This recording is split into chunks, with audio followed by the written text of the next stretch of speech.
esse é um assunto bastante comum, né, na questão internacional. O Brasil sempre como uma referência, protagonista nesse assunto. O deputado Salles foi ministro, inclusive. Como é que o senhor está avaliando o atual governo nessa questão ambiental, de atração até de investimentos, economia verde? Há quem diga que o Brasil voltou a ser um grande polo de investimentos e atrair esse dinheiro, e há quem diga que é uma grande decepção, que não está conseguindo colocar em prática aquilo que foi prometido, inclusive como agenda de eleição, né, de promessa de governo. Sua avaliação e como o Brasil está se desempenhando. Primeiro, você me fez lembrar de uma frase do Salles. Quem disse que não se importava do Brasil virar uma pária, pária foi Ernesto Araújo. Foi Ernesto Araújo. Mas disse no sentido de que se é para eu passar por cima dos meus princípios... Mas ele usou o termo, eu não me lembro se alguém usou antes dele, entendeu? Mas, de qualquer maneira, com referência... Não, veja, é óbvio que o compromisso do governo Lula em preservar o meio ambiente, fazendo disto, até onde é possível, uma mola propulsora. Por quê? A Amazônia, o Cerrado ainda não, mas a Amazônia, com certeza, ela vale muito mais de pé do que destruída. Dizem. Hein? Dizem. Não. Por que eu avalio? É só ver o desmatamento, o que tem resultado de bom para o Brasil? Nada. E aí você tem, digamos, o desafio de você transformar esta política, porque a Amazônia não é só o Brasil, todos nós sabemos, são 7 países, se não me engano, e, portanto, se isso manejado, crédito de carbono, etc., pode ser que renda. É evidente que ainda não deu certo. Só por quê? Porque você não tem um controle. Você tem que acreditar numa determinada política, porque a crise climática é algo real. As enchentes mostram, as queimadas mostram, o Rio Grande do Sul mostra. Não é que é exclusivo mudança climática, mas aí está tudo. Os rios voadores da Amazônia estão se reduzindo. Isso repercute lá na Bacia do Prata. Então eu acho que todo cuidado... Tanto é que o Lula fez uma crítica pública ao Trump quando ele disse que ia se afastar do Acordo de Paris. Ele falou, olha, ele tem que pensar que ele é um cidadão do mundo. De certa maneira, cutucou onça com vara curta. Mas esse é um debate mundial. E, nesse sentido, o Brasil voltou a ser o interlocutor, porque não estou falando do ministro, estou falando do Bolsonaro. O Bolsonaro, ele chegou aí... em encontro, por exemplo, acho que foi de Davos, que ele tinha 40 minutos para falar, ele falou 8 minutos. Então eu acho que o preparo do Lula, ao longo de vários anos, ele transita bem na cena internacional, porque ele tem uma autoridade pessoal, até, sei lá, se é por causa da história, operário, qualquer coisa assim. E quando ele, por exemplo, se relaciona com Macron, eles têm uma relação pessoal, amistosa, mas o Macron está contra o acordo da União Europeia e Mercosul, e o Lula está batendo pesado na defesa. E, na minha percepção, vai aprovar. Por quê? Não vai passar pelo parlamento francês e vários parlamentos menores, regionais até, porque já tem ali uma percepção, isso daí ninguém diz. Eu estou falando de percepção para não entregar tudo aquilo que eu já conversei, é que você aprova o acordo econômico. E isso é feito pelas estruturas da União Europeia, do comando da União Europeia. No nosso caso aqui, vai passar pelo parlamento. Então, vai ser o passo econômico e depois vai ter o debate político, a disputa que vai há 10, 15, 20 anos, sei lá como é que vai ser. Então, eu vejo como, eu diria, um esforço real. E, nesse sentido, o Brasil é visto hoje como um país interessado em proteger, de um lado, o meio ambiente e, de outro, não deixar os países ricos continuarem dando cano na gente, né? Dando até um contexto desse exemplo que ele falou da França, né, com o acordo, teve um caso agora do Carrefour, né, em relação às carnes brasileiras. Falaram que não iam mais comprar, deu uma grande repercussão, parece que voltaram atrás. Eu queria que também o Salles incluísse isso aí na análise e respondesse em cima do que disse o deputado Arlindo. Veja só, tudo que nós fazemos... Bom, primeiro eu gostaria de dizer o seguinte, o Bolsonaro foi o primeiro presidente, único, acho, que teve coragem de se contrapor, ainda que às vezes com uma certa...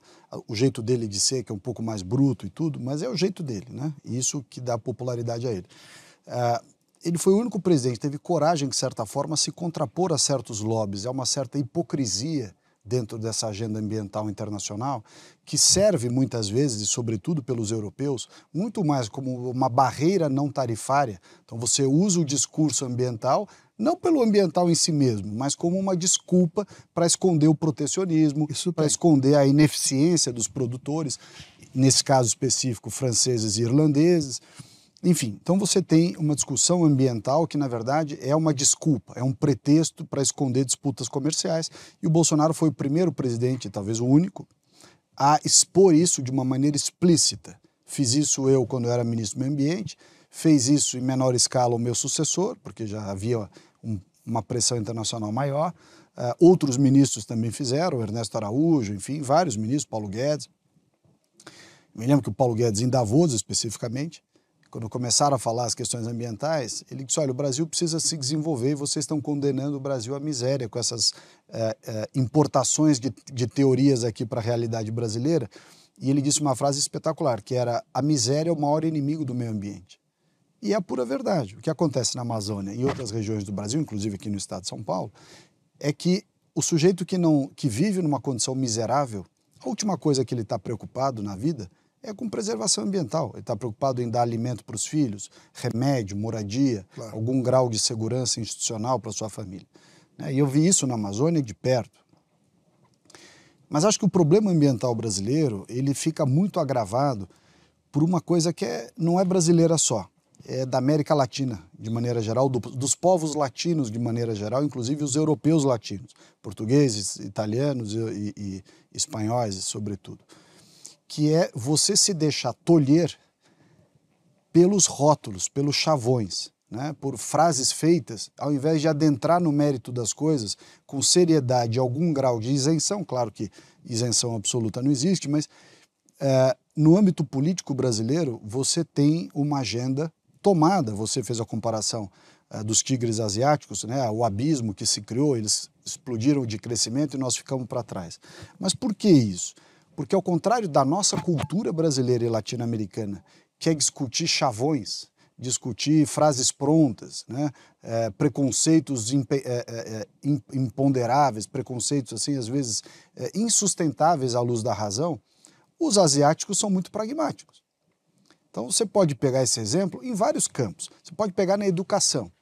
Enquanto aqui no Brasil você tem jovens de 40 anos fazendo o terceiro curso de filosofia à custa do dinheiro público na USP, né? O cara primeiro estudou a história da Mesopotâmia com dinheiro público. Aí ele resolveu estudar a evolução dos povos hebreus ao longo do dinheiro público. Aí, pela terceira vez, olha, literatura comparada de Marx com Hegel, com dinheiro público. Com dinheiro privado ele faz o que ele quiser, mas com dinheiro público devia ser proibido. O dinheiro público deveria fazer o que a China e os países asiáticos fazem. Olha, a matéria que você vai estudar, o país precisa do quê? Engenheiro, químico, né? Então você vai estudar física, química, matemática. Eu não tenho jeito para isso, não tem problema. Entra na FAAP, qualquer faculdade privada, com o seu dinheiro você estuda filosofia da Mesopotâmia. Mas com o dinheiro público brasileiro você vai estudar o que o Brasil quer formar.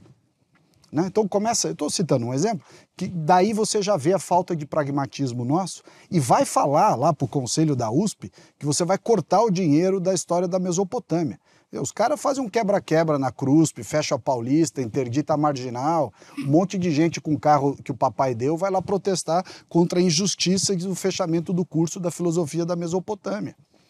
Então, de cara você já vê a diferença com o tigre asiático. Lá o chinês, que a turma diz que é economia de mercado, o chinês chegava e falava, ó, filhão, você vai estudar química, o seu filho engenharia e a sua filha vai estudar física.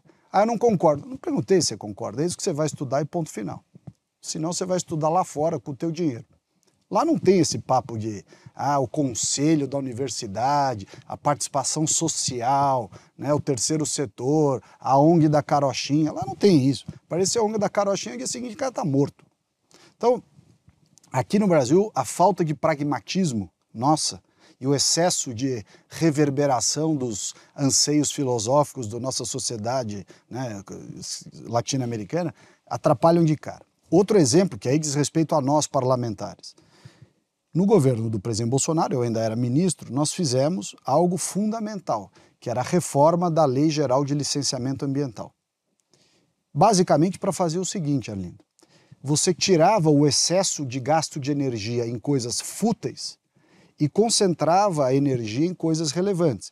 Num pressuposto de quem nunca foi, nós obviamente conhecemos isso bem, mas gente que nunca foi governo, Renato, às vezes tem o sentimento de que o governo pode fazer tudo. Então você pode fazer 15 políticas ao mesmo tempo. E na prática você tem que escolher 3, porque você não tem dinheiro para as 15. Na área ambiental a mesma coisa. Eu fui secretário de Meio Ambiente do Estado e fui ministro de Meio Ambiente, né? Portanto, chefe da CETESB e chefe do IBAMA, ao fim e ao cabo. Conheço as duas realidades de licenciamento ambiental. No estado de São Paulo, que é o estado mais importante do Brasil, e mais rico, e a realidade brasileira. Você não tem recursos ilimitados para fazer licenciamento ambiental. Então, o que você tem que fazer? Nem de pessoal, nem de verba, nem de tecnologia.